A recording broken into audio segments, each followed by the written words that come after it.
Hi, and welcome to Rest Stops, short features to encourage you toward greater life balance. My name is CJ, and here's my dad with today's Rest Stop. Hi, and welcome to this week's Rest Stop. Collections.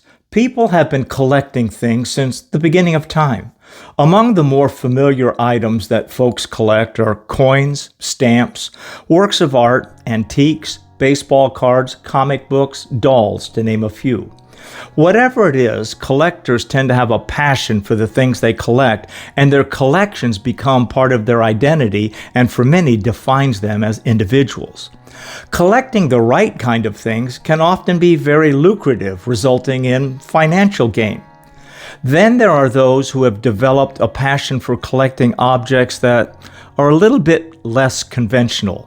For instance, I found the following collections. A man with a collection of 1,785 bowling balls.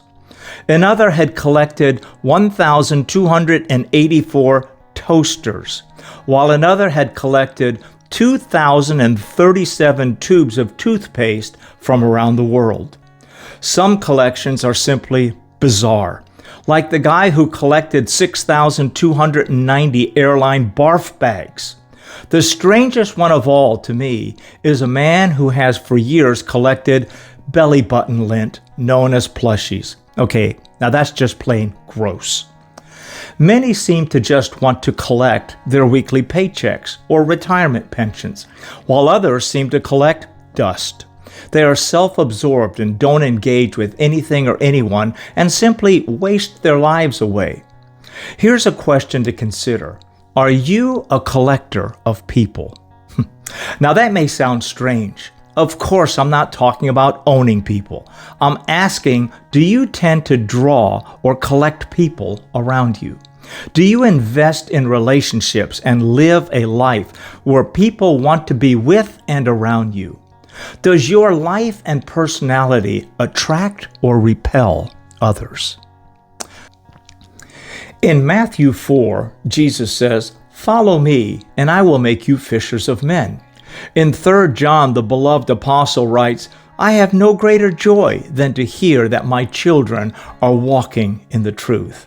And in Philippians 4, Paul says, "Therefore, my dear brothers and sisters, stay true to the Lord.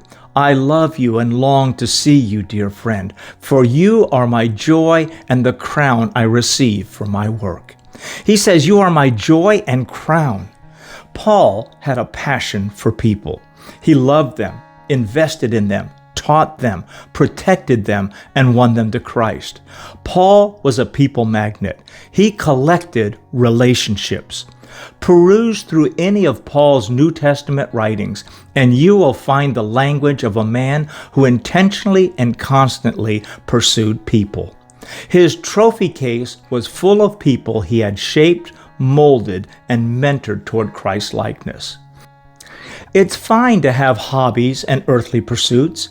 Enjoy your various collections. Although collecting fingernail clippings or belly button lint, in my opinion, that's a little bit over the top. What's not over the top, though, is being a collector of people. May your life draw and attract others so that you can point them to Jesus.